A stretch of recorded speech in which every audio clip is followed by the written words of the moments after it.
હવે કેતનનો અંતરાત્મા કેટલો ઈમાનદાર? નમસ્કાર, સવાલ 100% સાથે હું છું આપની સાથે કૃષ્ણા। હિન્દી મૂવીમાં એક ગીત છે અને એની એક પંક્તિઓ છે, ये नाराजगी कागजी सारी तेरी।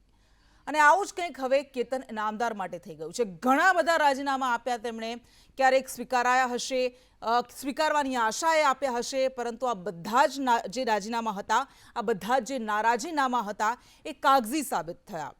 ફરી એક વખત કેતન ઇનામદાર વડોદરાના સાવલીના ધારાસભ્ય છે, એમણે ગઈકાલે અડધી રાત્રે રાજીનામું સોંપ્યું। ઘણા બધા સવાલો થયા કે આખરે તો શું એવું કારણ છે? જો કે પત્રમાં તેમણે માત્ર એક જ વાક્યનો ઉલ્લેખ કર્યો હતો કે મારા અંતરાત્માનો અવાજ સાંભળીને હું રાજીનામું ધરું છું। દરેક નેતા કરે છે, એ વિપક્ષના હોય કે ભારતીય જનતા પાર્ટીના હોય। પરંતુ ત્યારબાદ ઘણી બધી ચર્ચાઓ થઈ, ઘણી બધી અટકળો થઈ। તેમણે આ રાજીનામું મેલ કરીને અધ્યક્ષને સોંપ્યું હતું। એટલે શું આ માત્ર પ્રેશર ટેકનિક હતી? તેવી પણ ચર્ચાઓ થઈ અને આખરે એવું જ થયું કે જેનો અંદેશો હતો। સી.આર. પાટીલ અને હર્ષ સંઘવી સાથે તેમની બેઠક થઈ, ચર્ચા થઈ અને ત્યારબાદ તેમણે રાજીનામું પરત લઈ લીધું। તો શું આખરે કારણ હતું? આ બધા જ સવાલો પર આપણે ચર્ચા કરીશું। કેતન ઇનામદાર તેઓ પોતે જ આપણી સાથે સાવલીથી ધારાસભ્ય છે, ભાજપના નેતા છે, આપણી સાથે જોડાઈ ગયા છે। કેતનભાઈ, સ્વાગત છે આપનું સંદેશ ન્યૂઝમાં। તમે રાજીનામું આપ્યું ગઈકાલે અડધી રાત્રે, ફરી પાછું બપોરે રાજીનામું પરત પણ લઈ લીધું। તો આ તો આવું થયું ને, તમારી નારાજગી ફરી એક વખત કાગઝી સાબિત થઈ ગઈ। કોઈ પણ મેટર હોય બેન, જ્યારે તમે એની વાત તમે મૂકી, મેં કીધું કે ભાઈ મારા અંતરાત્માના અવાજને માન આપીને મેં રાજીનામું આપ્યું છે। અને અંતરાત્માનો અવાજ શું હતો એ મારા પ્રદેશના અધ્યક્ષશ્રી અને અમારા પ્રભારીશ્રી અને સંગઠનના અમારા મહામંત્રી રત્નાકરજી અને પ્રભારી મંત્રીશ્રી સૌએ સાંભળ્યા પછી એમને એ વાતને બહુ પોઝિટિવલી લીધી અને મારી વાત મેં એટલા માટે એમને કરી કે અમારા પરિવારની વાત હતી, ત્યારે મેં એમને જ કહેવાનું નક્કી કર્યું હતું। એટલે મારા રાજીનામાના લેટર હેડમાં મેં મારા પોતાના લેટર હેડ પર એટલું લખ્યું હતું કે મારા અંતરાત્માના અવાજને માન આપીને આ રાજીનામું આપું છું। અને આ રાજીનામું જનહિતના કાર્યો માટે હતું।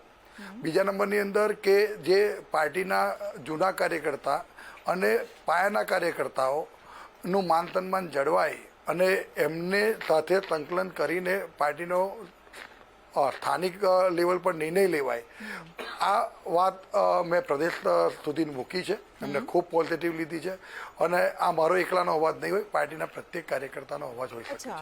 હા, તમે કહો છો કે અમારો એકલાનો અવાજ નથી, પાર્ટીના દરેક કાર્યકર્તાનો અવાજ છે। તમે જે મહત્વપૂર્ણ વાત એ કહી કે પાયાના કાર્યકર્તાનું માન સન્માન જળવાવું જોઈએ, તો શું કેતનભાઈ અત્યાર સુધી પાયાના કાર્યકર્તાનું માન સન્માન નહોતું જળવાતું, નથી જળવાતું ભાજપમાં? બેન, બધી જગ્યા પર એવું છે, માન સન્માનનો સવાલ નથી। કોઈ પણ નિર્ણય જ્યારે લેવાતો હોય ને, ત્યારે સંકલન કરીને લેવાતો હોય કે ભાઈ સંગઠન, ચૂંટાયેલી પાંખ, આગેવાનો અને જૂના કાર્યકર્તાઓ, અને જ્યારે અમુક નિર્ણયો એની જાતે ડાયરેક્ટ ઉપર ઠોકી દેવાય, કોઈ પણ સંકલન કર્યા વગર લેવાય અને એ પછી કોઈને અંદર સંકલનમાં ના લેવાય, કોઈને વિશ્વાસમાં ના લેવાય, તો એનું અપમાન જ કહેવાય બેન। અને આવું મારા માટે નથી, હું મારી એકલાની વાત નથી કરતો, હું જૂના કાર્યકર્તા અને જૂના આગેવાનોની પણ વાત કરું છું। અચ્છા, હા, તમે કહ્યું કે કોઈ નિર્ણય સંકલન વગર ન લેવાય, થોપી દેવાય તો સ્વાભાવિક છે નારાજગી થવાની। તો તમારા માટે એવો કયો નિર્ણય હતો કે જેના કારણે તમારો અંતરાત્માનો અવાજ જાગી ગયો?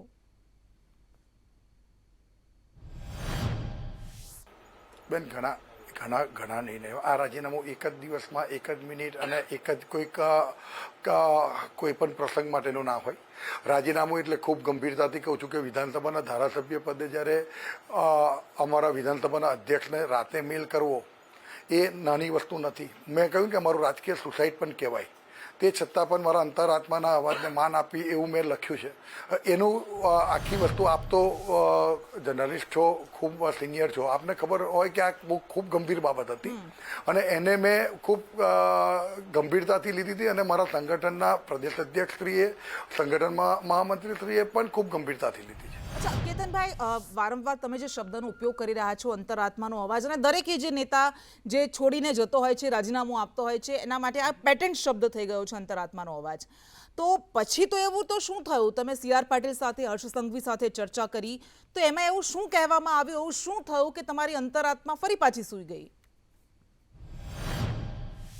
સંપૂર્ણપણે મારી બધી જ વાતને એમને પોઝિટિવ લીધી છે. સંપૂર્ણપણે મારી વાતને એમને કહ્યું છે કે 100% આવનારા દિવસોની અંદર જે પણ વાત તમારી છે એ ફરી વખતે એની કાળજી રાખીને કોઈ પણ કામ એ કામની સમય મર્યાદામાં પૂરું થાય એવી પણ સૂચના આપશે. અને જે પણ કામ મારે 2027 પહેલાં કરવા છે અને 2027 પહેલાં મારા વિસ્તારના એ મારા ડ્રીમ પ્રોજેક્ટના લોકાર્પણ કરવા છે. કારણ કે મેં કહ્યું છે કે હું 2027ની વિધાનસભાની ચૂંટણી નથી લડવાનો બેન. આ વાત મેં 2022માં જાહેર મંચ પરથી કહું છું ને હું કાયમ વારંવાર કહેતો આવ્યો છું. હા, એટલે મારા 2027 પહેલાં મારા કાર્યકાળમાં જ મારા ડ્રીમ પ્રોજેક્ટ પૂરા થાય એવી ઈચ્છા સાથે હું ઘણી વખતે થોડોક એગ્રેસિવ થઈ જાઉં છું અને થોડોક ઉતાવળિયો પણ થઈ જાઉં છું. હા, જે આખી વાત ઉડીને આંખે વળગી, એક વાત એ પણ છે કે પાયાના કાર્યકર્તાની અવગણના જે તમે કહ્યું, તો શું કેતનભાઈ એવું થાય છે ખરું? કારણ કે ભરતી મેળો ઓલમોસ્ટ હવે દરરોજ ચાલુ થઈ ગયો છે. દરરોજ CR પાટીલ કોંગ્રેસના કે આમ આદમી પાર્ટીના નેતાને ખેસ પહેરાવે છે. તો શું ખરેખર વાસ્તવમાં એવું થાય છે ખરું કે બહારથી જે લોકો આવે છે એમને ઉમેદવાર બનાવી દેવામાં આવે છે, સાંસદ પણ બનાવી દેવાય, મંત્રી બનાવી દેવાય, એ પ્રવક્તા પણ બની જાય છે, તો જે ખરેખર પાયાના કાર્યકર્તાઓ છે એમની સાથે અન્યાય થાય છે, એમની અવગણના થાય છે? આ સ્થિતિ છે ભાજપમાં. હું આપને કહું કે અમારી પાર્ટી, આપણો પરિવાર ખૂબ મોટો થાય એ અમારા પરિવારના મોવડી મંડળની એટલે કે અમારા શીર્ષક નેતૃત્વની ઈચ્છા છે અને એ ઈચ્છાને અમારે સૌએ પાન આપવું જ જોઈએ અને એને ફોલો કરવું જ જોઈએ. વાત ખાલી એક જ છે કે જ્યારે પણ કોઈ નવા આવે તો જૂનાને એના માન સન્માન એટલું જ મળવું જોઈએ અને જૂનાને એના પાર્ટી પ્રત્યે જે એની વફાદારી, નિષ્ઠા અને એને જે મહેનત કરેલી છે એમાં એનું ખૂબ મોટું યોગદાન છે એવો રિયલાઇઝ એને જે કાયમી થતું આવ્યું છે એ કન્ટિન્યુ રહેવું જોઈએ કે કોઈના આવવાથી એનું પોતાનું કશું ઓછું નથી થયું અને બંને એક સાથે રહીને કામ કરે એવી ઈચ્છા મારી ખરી. અને એ રીતનું પાર્ટીનું અમારું સંગઠન એટલે સ્થાનિક સંગઠન હોય કે પ્રદેશ સંગઠન એ રીતનું કામગીરી કરે એવી દરેક પાર્ટીના કાર્યકર્તાની ઈચ્છા. કેતનભાઈ, કુલદીપસિંહ રાવલજી કે જેઓ ભાજપના નેતા હતા, ત્યારબાદ કોંગ્રેસમાં ગયા, ફરી પાછા ભાજપમાં આવ્યા, એમને પ્રભારી પણ બનાવી દેવામાં આવ્યા ડભોઈ વિધાનસભા મત વિસ્તાર માટેના, અને તેઓ જે છેલ્લી ચૂંટણી હતી 2022ની આપની જ સામે સાવલીથી જ લડ્યા હતા. તો આ કુલદીપસિંહ રાવલજીની જે રીએન્ટ્રી છે એ આપની નારાજગી છે? ના ના બેન, ના, એનાથી કોઈ મતલબ નથી. જ્યારે સાવલી વિધાનસભા ક્ષેત્ર હોય ત્યારે આવું તો પોલિટિકલી કોક ને કોક એક માથું સામે આવતું જ હોય છે. એવી કંઈ જરૂરી નથી કે આ વ્યક્તિથી કોઈ નારાજ થાય. માત્ર વાત દરેક જ્યારે મેં કોઈ વસ્તુ અનુભવી એ દરેક કાર્યકર્તાઓ અનુભવતા હશે તો મારી વાત મેં ઉપર સુધીને પહોંચાડી કે ભાઈ કોઈને લાવો, મોસ્ટ વેલકમ. પાર્ટી મોટી થાય, પરિવાર મોટો થાય, પાર્ટી મજબૂત થાય. હું જ મારા વિસ્તારના મજબૂત કોંગ્રેસના આગેવાનોને મારી ત્યાં લઈ આવ્યો છું. અચ્છા, પણ એનો મતલબ એવો તો નથી કે મારા જૂના કાર્યકર્તાઓને, જૂના આગેવાનોને ભૂલી જાય. અચ્છા કેતનભાઈ, વડોદરા ભાજપમાં, જે સામાન્ય રીતે ભાજપમાં નથી જોવા મળતું, પરંતુ અત્યારે ભાજપનું જે કેન્દ્ર બની ગયું છે ભડકાનું, એ વડોદરા બની ગયું છે. જ્યોતિબેન પંડ્યા કે જેમણે રાજીનામું આપ્યું, સસ્પેન્શન થયું એમના બળવા પછી, અને ત્યારબાદ ઘણા બધા એવા અવાજ નીકળ્યા. રંજનબેન ભટ્ટને જે ટિકિટ આપવામાં આવી છે એ એક કારણ માનવામાં આવી રહ્યું છે. તો શું આપને લાગે છે કે રંજનબેન ભટ્ટને ટિકિટ આપવાથી જે બળવો થઈ રહ્યો છે એ યોગ્ય છે? એમાં કંઈક કારણ હોવું જોઈએ, વજૂદ હોવું જોઈએ? રંજનબેન માતૃતુલ્ય ના બેન, માતૃતુલ્ય વ્યક્તિત્વ છે.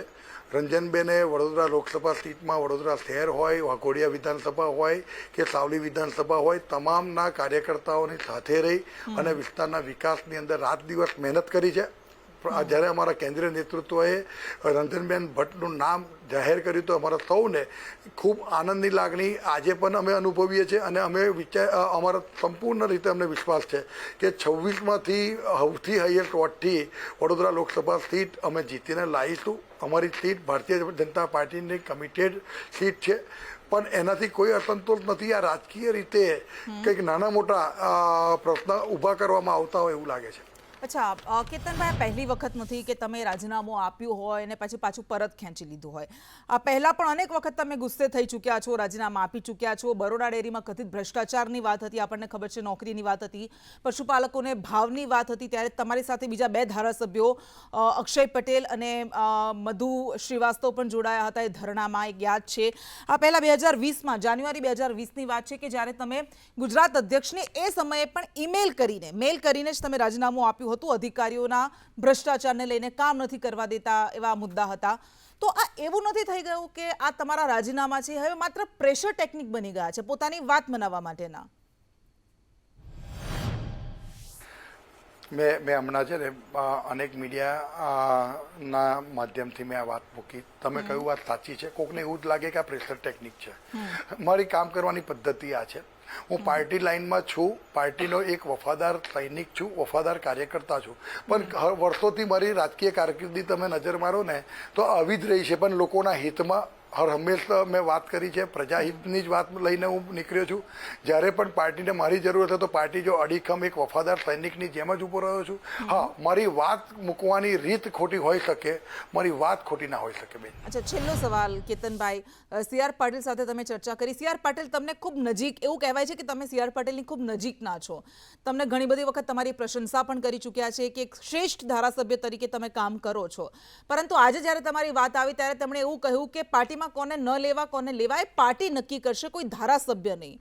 તો આપની ત્યારબાદ જે બેઠક થઈ, કોઈ ઠપકો તો મળ્યો હશે ને સી.આર. પાટીલ તરફથી? બેન, પ્રેમ જ મળે. અમારા પ્રદેશ અધ્યક્ષ અમારા વડીલ છે.